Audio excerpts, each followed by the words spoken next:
자, 우리 어제 배웠던 거, 자, 허리 고추 세우고 잠깐만 복습해 보도록 하겠습니다. 어제 우리는 히스기야 시대 때 아수르가 침공해오는 사건에 대해서 우리가 배우면서 우리가 첫 번째는 그런 전쟁이 일어나고 또 나라와 개인 가운데 위기가 일어났을 때 그것은 절대로 그런 국제정세나 정치 이야기가 아니라 영적인 문제일 수 있다라는 것을 꼭 기억할 필요가 있다라고 말씀을 드렸습니다. 그럼 두 번째는 그 아수르가 침공에 들어오는 것은 그 아버지 아하스 시대 때 분명히 이사야와 또 그 첫째 아들 스알디엘이 경고했음에도 불구하고 그 경고의 말씀을 듣지 않은 열매로 그 자리에, 이사야가 선 자리에 적군이었던 랍사게가 서서 똑같이 하나님 말씀처럼 훈계하는 그런 역사가 우리 인생 가운데도 펼쳐질 줄 모른다, 그렇게 말씀을 드렸고요. 세 번째는 그런 위기 가운데 있을 때 항상 우리는 물어야 됩니다. 뭘 물어야 됩니까? 나는 누구를 믿고 있고 누구의 말을 믿고 있는가? 그것을 항상 물어보고 나는 하나님을 믿습니다. 아멘. 하나님의 말씀을 선택합니다. 그 선택을 제대로 할 때 그 모든 위기와 고난을 극복할 수가 있다라고 말씀을 드렸습니다. 그리고 랍사게는 굉장히 그럴싸한 현실적인 하늘 말씀 비슷한 그런 말을 하지만 그럼에도 불구하고 그의 말은 우리에게 회복을 주기 위한 그런 말이 아니라 우리를 정죄하는 말이었고 또 거짓말이었고 또 우리를 회유하는 말이었고 협박하는 말이었다. 그것이 어쩌면 창세기 3장에 등장하는 뱀이 하와와 아담을 유혹할 때 그 말과 다를 바가 뭔가? 그러니까 여러분, 우리가 어떨 때는 영적 전쟁이 굉장히 어려운 것 같지만 영적 전쟁이 어렵지 않고 패턴은 항상 같다.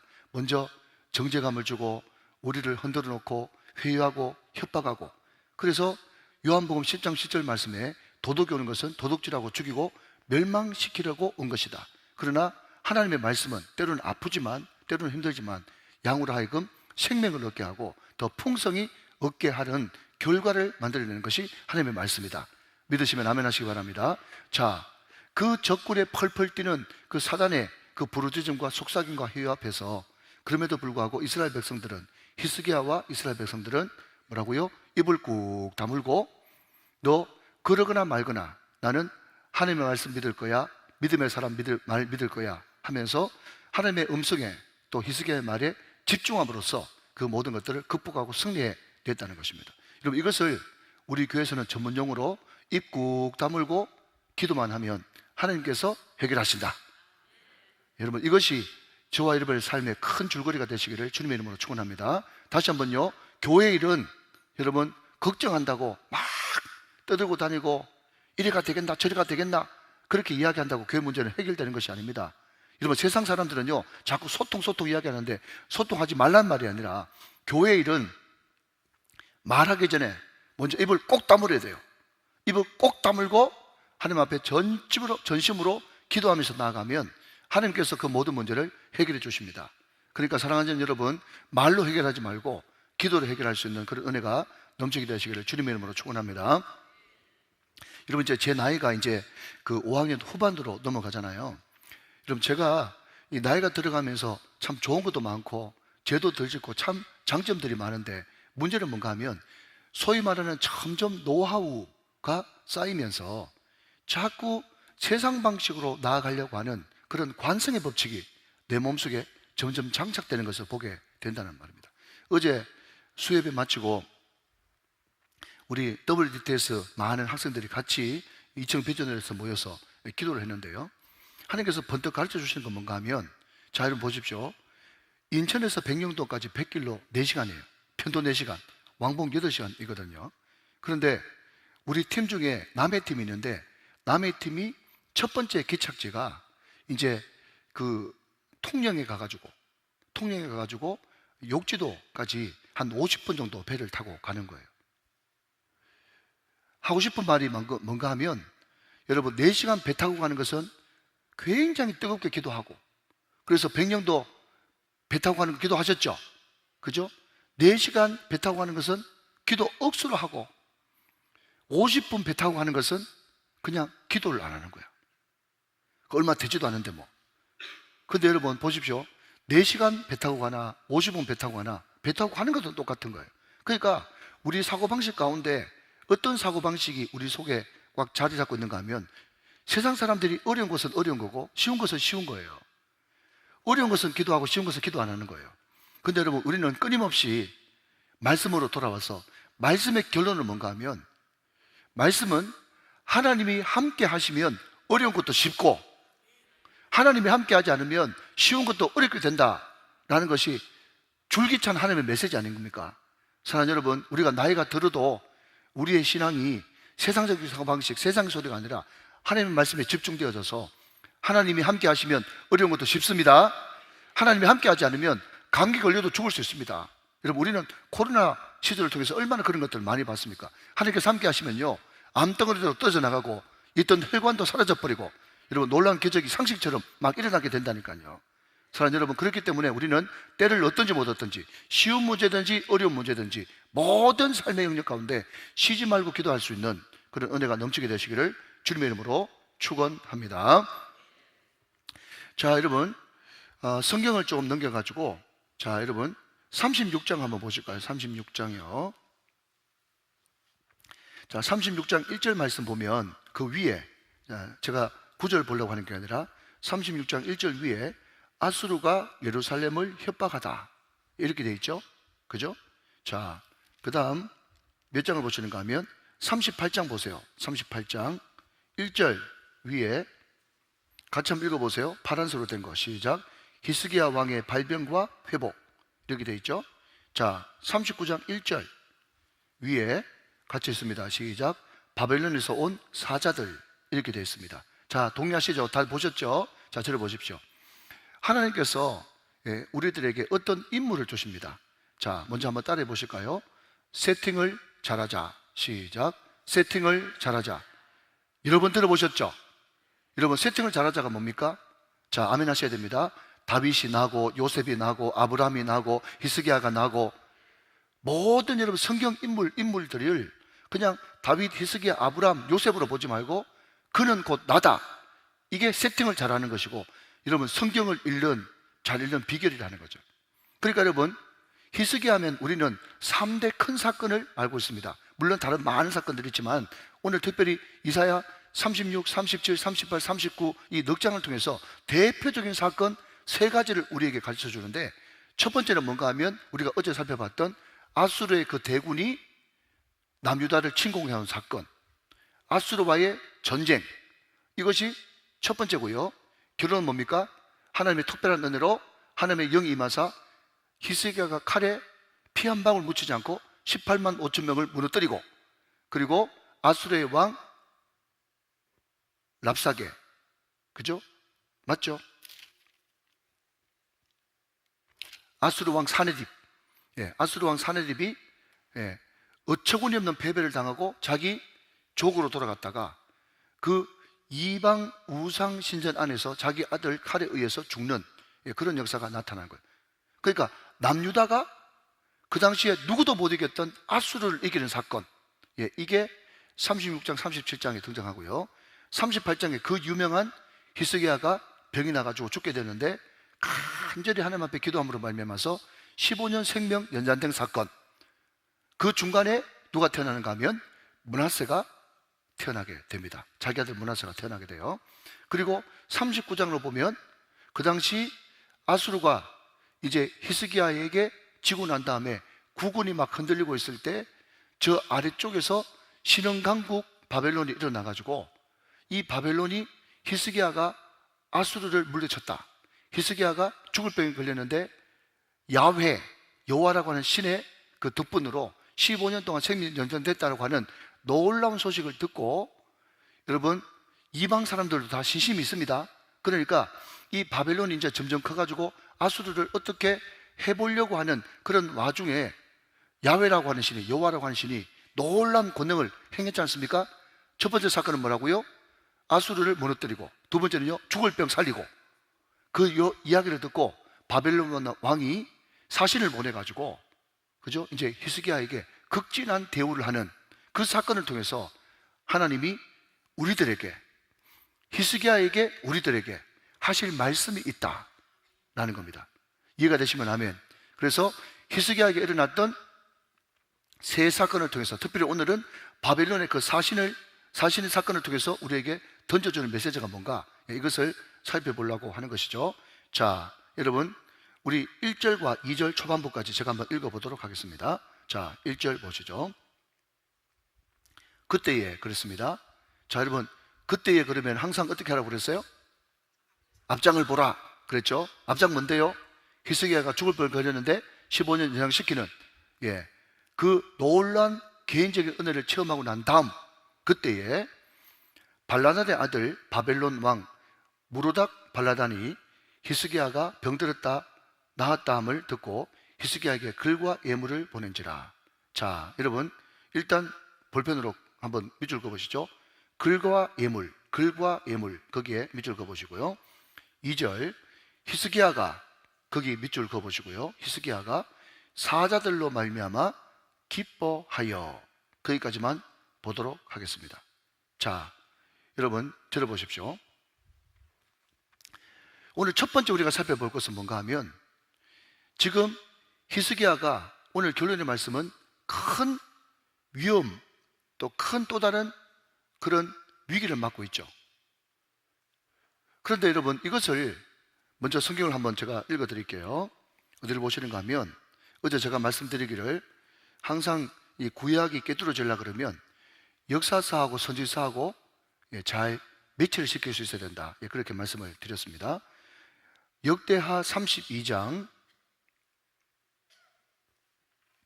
24절 25절 말씀을 제가 읽도록 하겠습니다. 역대하 32장 24절 25절 말씀 보십시오. 또 그때가 나옵니다. 그때에 히스기야가 병들어 죽게 되었으므로 여호와께 기도하며 여호와께서 그에게 대답하시고 또 이적을 보이셨으나, 25절 말씀 앞을 보면서 같이 한번 읽어주시겠습니까? 시작.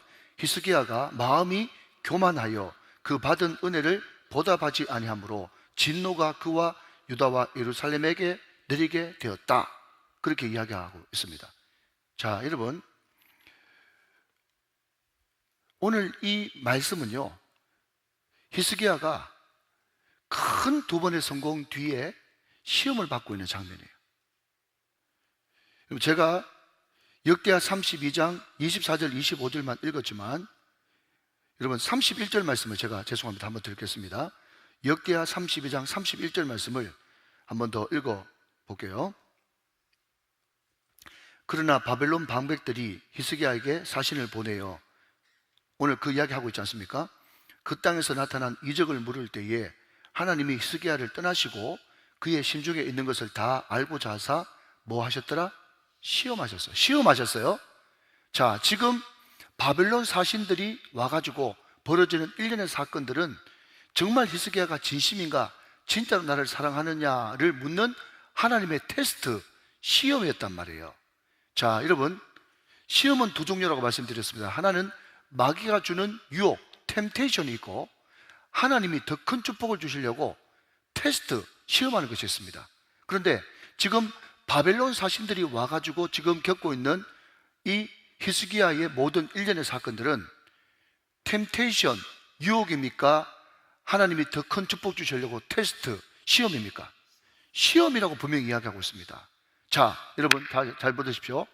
중요한 것은 그 시험이, 그 마귀로부터 시험이, 여러분 절대로 우리가 죄를 지었을 때, 영적으로 바닥을 칠 때, 우리가 기도 안 할 때 그런 일이 생기는 것이 아니다라는 것을 꼭 알아야 된단 말이에요.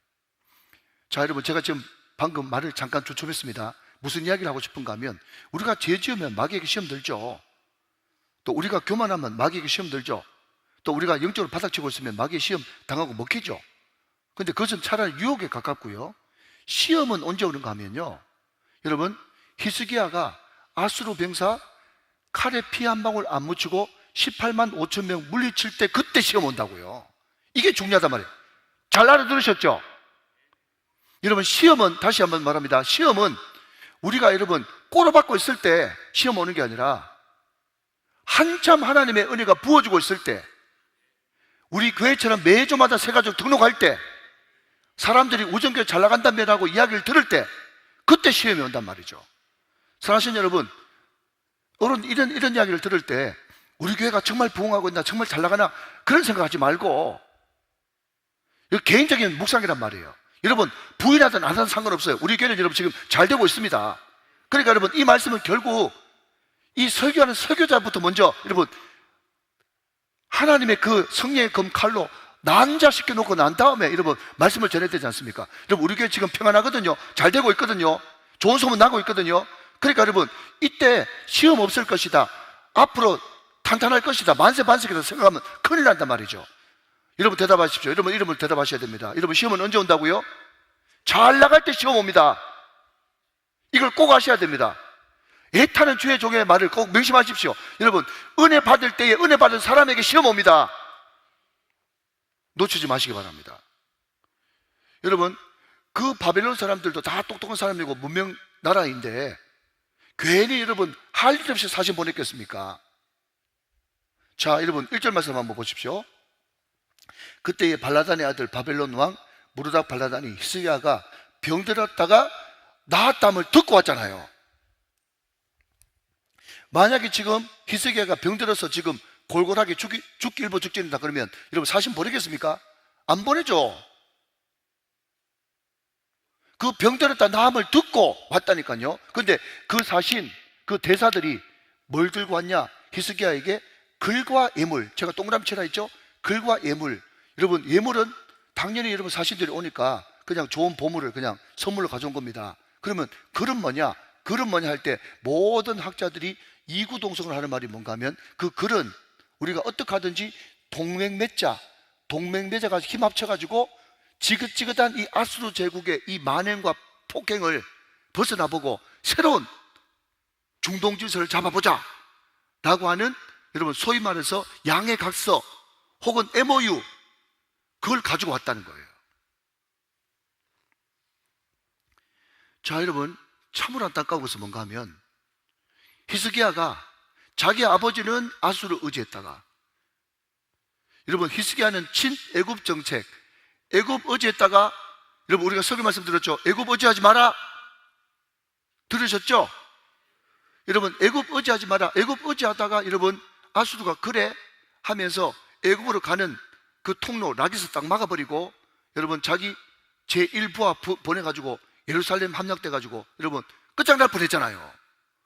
여러분 그렇게 고생했으면 이제 정말 애굽도 의지하지 않고 아멘 할 때까지 해야지, 아수르도 의지하지 않고 아람도 의지하지 않고 북이스라엘도 의지하지 않고 하나님만 의지해야 되는데, 사람의 마음이 이상해가지고요, 또 신흥강국 잘 나가는 바빌론이 우리보다 큰 나라인데 저 사람들이 사신까지 보내가지고 우리하고 동맹 맺자고 또 거기에 넘어간단 말이죠. 제가 아까 말씀드렸잖아요. 여러분 우리가 40, 50, 60 넘어가면요 완전 세상에 일단 찌들렸다는 것을 인정하십시다. 그래가지고 우리가 하나님의 음성을 듣는다 그러고 기도한다 그러지만, 그럼에도 불구하고 자꾸 떠오르는 첫 생각은요, 여러분 그것은 성령의 음성이 아니라고 여러분 먼저 부인하십시오. 우리는 이미 여러분 이게 자기를 너무 비하시키는 거 아닙니까? 목사님 우리 너무 무시하는 것 아닙니까? 그게 아니고요, 훨씬 세상에 찌든 강도가 우리가 생각한 것보다 심각합니다. 우리는 철저하게 세상 방식으로 살아가고 있어요. 히스기야가, 여러분 우리는 자꾸 다윗 보면서 끝이 안 좋다, 히스기야 보면서 끝이 안 좋다 그렇게 이야기하지만, 우리가 자꾸 히스기야 보면서 다윗 보면서 안타까워하지 마시고, 우리는 오히려 어떻게 이야기해야 되는가 하면, 다윗도 그런데 히스기야도 그런데 나는 어떡할까? 그 생각을 하고 여러분 성경을 봐야 되는 거예요. 사랑하시는 여러분, 너무 죄송합니다. 오늘 새벽기도 나오신 분들 우리 교회에서 신앙생활 가장 열심히 하는 그런 분들인데, 이 아침에 여러분 이렇게 소리를 높이는 것은 저한테 소리 높인다고 생각하시고 용납해 주시기 바랍니다. 주마가편이라고 이미 세상 사고방식으로 꽉 여러분 찌들리는 그 사람들한테는 소망이 없는 거예요. 여러분이라도 정신 차립시다. 저라도 정신 차립시다. 여러분 우리는 세상 사고방식 꽉 차 있다니까요. 히스기야가 그만큼 애굽 의지하다가 시커가 있으면서도 또 바빌론 의지하려고 하고 있다는 말이죠. 결국 여러분 결론부터 말씀드리면, 이제 40장부터는요 그냥 신학자들, 성경을 100% 여러분 믿지 않는 사람들은 1장부터 39장까지는 제1 이사야라고 부르고 40장부터 66장까지는 제2 이사야서라고 불러요. 그 왜냐면요, 1장부터 39장까지는 아수르를 모델로 해가지고 아수르를 향한 심판, 그것을 이야기하는 것이 1장부터 39장까지고 40장부터 66장까지는 바벨론을 대상으로 해가지고 회복을 의미하는 것이 40장부터 66장까지거든요. 그런데 내용이 완전 달라. 똑같은 이사야가 썼는데, 그렇기 때문에 많은 여러분 우리 보수주의 신학자들 말고 신신학자들은 뒤에 부분은 이사야 제자나 이사야 후학들이 쓴 책일 것이다 하면서 이사야 저자서를 믿지 않습니다. 왜냐하면 시간의 간격도 좀 많이 있고 말이죠. 그런데 여러분 결론부터 말씀드리면, 자기 아버지 아하스가 아수를 의지하다가 결국 자기 아들 히스기야가 아수르 때문에 시급했죠. 듣고 계십니까? 그런데 여러분 오늘 히스기야라고 하는 이 인물 말이죠, 딱 갈림길에 서 있는 이 인물이 또 애굽 의지하지 않고, 여러분 애굽 의지하다가 바벨론으로 옮겨 타가지고 결국 만만하게 봤던 그 바벨론 때문에 자기 후손들이 시급했죠. 그 이야기를 지금 기록하고 있는 거예요. 여러분 이렇게 설명 안 해주면요, 이사야, 욥기, 예레미야, 에스겔 죽었다 깨어나도 못하겠어 못합니다. 말씀을 들으셔야 돼요. 할렐루야. 정말 하나님만 의지하고 싶은데 계속해서 여러분 세상 생각이 스물스물 떠오르는 내 모습을 보면서 너무너무 안타까운 거예요. 그러나 중요한 것은 다 각설하고, 하나님의 시험, 마귀의 유혹은 여러분 우리가 바닥치고 있을 때만 시험이 오는 것이 아니라 은혜 받을 때에 은혜 받은 내가 얼마든지 시험 받을 수 있고, 잘 나가다가 엉뚱한 짓 하고 있을 수 있는 가능성이 충분히 있다는 것을 여러분 인지하면서, 내가 이만큼 기도하는데 나한테 무슨 시험이 있으려고, 내가 이만큼 순종하는데 나한테 무슨 어려움이 있으려고, 그런 생각은 아예 하지 마십시오. 그 성경적 생각도 아닙니다 여러분. 그러나 은혜 받고 있을 때 은혜 받은 내가 시험 당하더라도 이때 더 정신 바짝 차려가지고, 이때 밀어붙이는 김에 그냥 벌떡 자리에서 일어나가지고 막 손을 흔들면서 기도해가지고 막 밀어붙여 버리면요, 그때 여러분 참다운 승리가 우리에게 다가오는 것입니다. 사랑하는 여러분, 기도하고 있다면 여러분 5분이라도 10분이라도 더 기도하게 되시기를 주님 이름으로 축원합니다. 여러분 그것은 영적 전쟁을 여러분 선포하면서 맞짱 뜰 수밖에 다른 수가 없는 것입니다.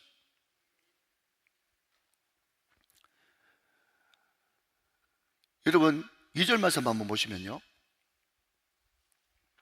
히스기야가 사자들로 말미암아 기뻐하여. 자, 여러분 밑줄 그어보십시오. 1장 밑줄 한번 그어보세요. 히스기야가 사자들로 말미암아 기뻐하여.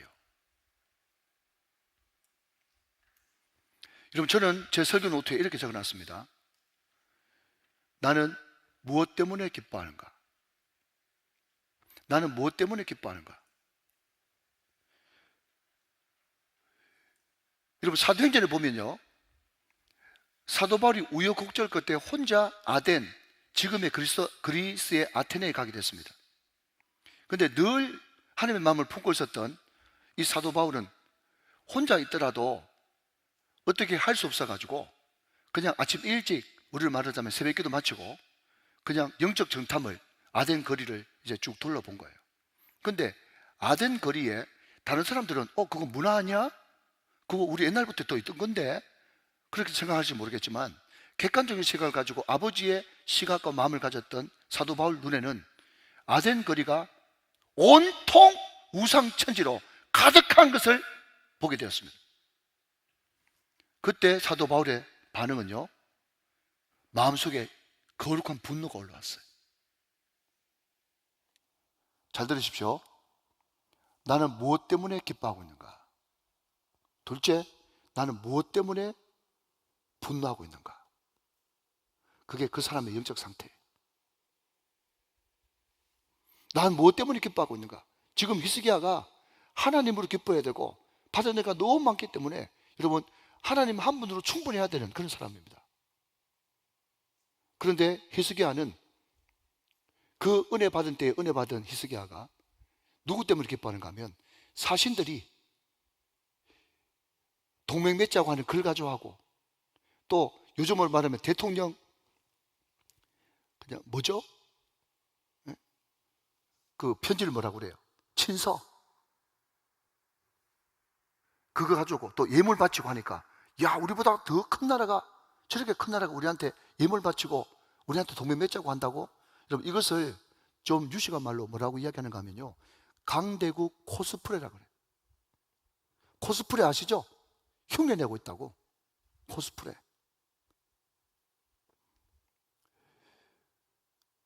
여러분, 세상 사람들은요, 밑에서 목사님, 목사님, 뭐 장관님, 장관님, 뭐 회장님, 회장님, 그렇게 이야기해주면 얼마나 기뻐합니까? 지금 히스기야가 강대국 코스프레에 빠졌어요. 그렇게 은혜 받은 사람이 순식간에 사람들 몇 명 와가지고, 여러분, 글하고 예물 좀 가져온다고 일순간 사람이 홀가락 넘어가 버린다니까요.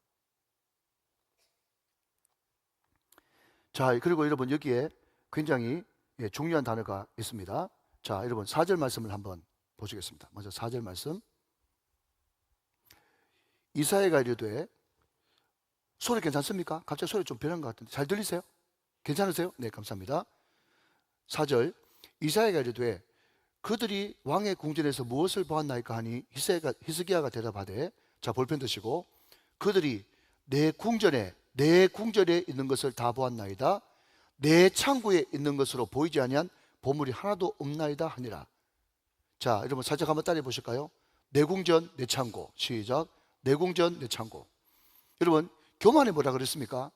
항상 여러분, 주어가 바뀌는 거예요. 겸손이 뭡니까? 주체가 항상 하나님이에요. 그런데 항상 하나님 앞에 심판하고 매 맞기 전에 사람들이 하는, 여러분, 말버릇, 입버릇은요, 내, 나, 너. 항상 내가 주어로 들어가는 거예요. 내 창고, 내 보물. 이게 지금 여러분, 히스기야가 굉장히 위험한 지금 지경에 있다는 것을 말하고 있다 하는 거죠. 자, 여러분, 그리고 자, 이렇게 이야기합니다. 자, 3절로 넘어가서 3절 봅니다. 제가 읽습니다.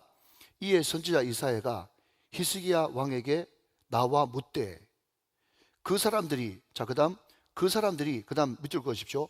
무슨 말을 하였으며 어디서 왕에게 왔나이까 하니, 무슨 말을 하였으며 어디서 왕에게 왕에게 왔나이까 하니. 자, 그다음 시작. 히스기야가 이르되, 그들이 원방 곧 바벨론에서 내게 왔나이다 하니라. 그렇게 하겠습니다. 자, 여러분, 3절 말씀을 잘 좀 분석해 보시면 이제 말씀을 마무리하겠습니다. 분명히 이사야 선지자가 던졌던 질문은 무슨 말을 하였으며, 좀 띄워주시면요, 무슨 말을 하였으며 어디서 왔나이까 라고 이야기했는데, 히스기야는 앞에 말은 딱 지워버리고 뒤에 이야기를 합니다. 뭐라고 이야기하는가 하면, 그들이 원방 멀리에서 곧 바벨론에서 내게 왔나이다 하니라 그랬습니다. 자, 여러분, 이제 한번 설명을 들어보십시오. 무슨 이야기인가 하면, 지금 히스기야가 한참 기분 좋아 있는데 아무리 존경하는 이사야 목사님이라도 와서 그냥 죄를 지적하고 하나하나 이야기하니까 선 가지고 따진다고 생각하는 거예요. 그러면서 하는 말이 뭔가 하면, 무슨 말을 하고 어디서 왔나이까 라고 이야기했더니, 앞에 무슨 말을 했는지는 이야기는 안 하고 싹 빼버리고 원방 곧 바벨론에서 왔습니다, 이 말이 뭔가 하면, 잘 몰라서 저도 공부해 봤어요. 두 가지 뜻을 가지고 있는데, 하나는 뭔가 하면, 이렇게 멀리서라도 나 알아보고 찾아왔잖아 라고 하는 강대국 코스프레를 계속하고 싶은 거예요. 두 번째, 멀리서 왔기 때문에 아이고 영감 걱정도 팔자다, 혹시나 이 사람들이 쳐들어올까 싶어가지고 그렇게 하는 거지, 원방 멀리서 왔기 때문에 그런 걱정 하들들 마세요. 내가 당신보다 이쪽 면에서는 더 잘합니다 라고 하는 의미가 담겨 있어요. 여러분, 혹시 제가 이야기하는 게 너무 무리하다 싶으면 다 찾아봐. 다 공통적으로 다 나와 있어. 이게 바로 교만이라는 거예요. 잔소리하는 이사야, 그 말이 고깝게 안 들리는 겁니다. 여러분, 이 말이 지금 여러분 히스기야의 얼굴 표정이 보이십니까? 앞에 건 딱 빼고 아예 무슨 말을 했는지 가르쳐주지 않아. 자기가 또 책만 받을까 싶어가지고 여러분 성 가시고 귀찮은 것도 있겠죠. 그런데 멀리서 왔습니다. 뭐라고요? 이렇게 멀리서 나한테 지금 예물 드리러 왔습니다. 화친 맺자고 왔습니다. 동맹 맺자고 왔습니다. 두 번째, 이 사람들 우리 적 않으니까 쓸데없는 걱정하지 마십시오 라고 이야기했지만 중요한 것은 뭡니까? 결국 그 사람들이 쳐들어와서 그 사람들 손에 후손들이 멸망당하지 않습니까? 여러분 여기서 한 번 더 따라 하셔야 됩니다. 자랑하면 빼앗기고 교만하면 끝장난다. 시작. 자랑하면 빼앗기고 교만하면 끝장난다. 이것을 여러분 진정한 영성은 인내와 침묵 이런 것처럼 여러분 성경 구절처럼 암송하고 계십시오. 마귀가 우리에게 조급함을 주는 것이 아니라 시작. 조급함 자체가 마귀다. 이게 완전 여러분 이것은 내 마음속에 탁 박고 있어야 되는 거예요. 다시 한번요. 자랑하면 빼앗기고 교만하면 망한다. 시작. 자랑하면 빼앗기고 교만하면 망한다. 자 여러분 이 이야기가 괜히 겁주는 말이 아닙니다. 어떻게 됐습니까 실제로? 자 여러분 6절 7절 확인합니다. 보라 날이 이르르니 내 집에 있는 모든 소유와 내 조상들이 오늘까지 쌓아둔 곳이 모두 바벨론으로 옮긴 바 되고 남을 것이 없으리라 여호와의 말이니라. 7절 또 내게서 태어날 자손 중에서 몇이 사로잡혀 바벨론 왕국의 환관이 되리라 하셨나이다. 자 여러분 자랑했죠? 뭘 자랑했습니까? 보물 자랑하고 나중에는 무기고 다 이루어졌죠. 무슨 말입니까? 자기 경제력 다 뒤집어 보여주고 군사력 다 뒤집어 보여주고 그러니까 여러분 자랑했지 않습니까? 자랑하면 빼앗기고 교만하면 끝장난다니까요. 저도 그런 말 하기 싫어요.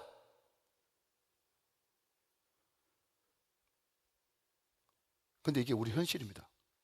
자, 이제 2분 안에 마무리 지어 보겠습니다.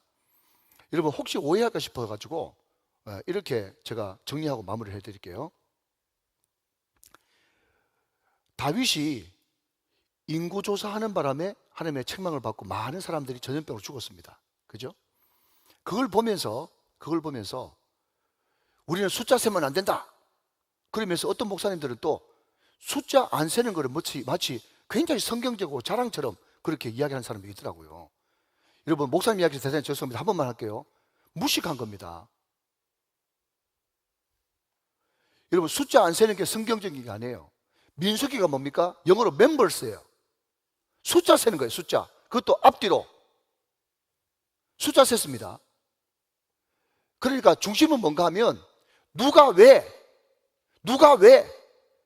이 질문에 항상 누가는 하나님이 왜는 사명 때문에 이것을 가지고 있어야 여러분 균형이 잡히는 거예요. 여러분 다윗의 인구조사가 왜 하나님을 슬프게 하고 심판받았습니까? 결국 그 인구조사해 가지고 얼마나 내가 이렇게 큰 왕국을 이루는지 자기 자랑하려고 항상 중심이 자기이기 때문에 하나님께서 심판하신 겁니다. 무슨 말인지 이해되시죠? 아멘 하시기 바랍니다. 그 중심, 하나님의 중심을 보신 분인데 왜 다윗의 인구조사를 그렇게 싫어하셨나 하면요, 그거 해가지고 자기 드러내려고 하니까 싫어한 거예요. 영성이 바닥이었던 요압까지도 왕이야 이거 하나님 원하시는 건 아닌데요, 쓸데없는 소리 말고 가서 빨리 솟아 세워라 그랬더니 엉터리 보고 하지 않습니까? 다 성경에 나와 있는 말이죠. 자 그러면 여러분 민수기도 숫자 해야 되지만 여러분 초대교회 사도행전에 가면 베드로가 한번 설교할 때 3,000명이 회개했더라, 5,000명이 회개했더라, 구원받는 자의 수가 더하더라, 이런 이야기를 어떻게 설명하시겠어요? 그러니까 여러분 항상 우리는 균형이 필요하다고. 균형이. 그러면 그 숫자는 뭐냐? 구원받은 숫자. 여러분 알아야 됩니다. 다시 한번 말씀드립니다. 여러분 우리가 몽골에 몇 명 갔는지, 여러분 백령도에 몇 명 갔는지 그 숫자 알아야 됩니까? 몰라야 됩니까? 알아야 되죠. 여러분 수능 치는데 수능 치는 고3이 재수생이 몇 명인지 목사가 알아야 됩니까? 몰라야 됩니까? 알아야 되죠. 맞죠? 여러분 그 숫자는 무슨 숫자인가 하면 하나님이 나에게 주신 숫자고, 관리해야 될 숫자고, 관심 가져야 될 숫자고, 또 아멘할 때까지 돌봐줘야 될 숫자고, 기대해줘야 될 숫자고, 그런 숫자는 여러분 알아야 목회가 되는 겁니다. 무조건 여러분 숫자 안 세는 게 성경적인 것이 아니고 중요한 것은 여러분, 숫자 세냐 안 세냐 그게 문제가 아니고 항상 마음 중심에 내 자랑하려고 숫자 세웠느냐, 하나님의 백성들 잘 돌보고 잘 섬기고 숫자 세고 있느냐, 이것을 하나님은 아신단 말이죠.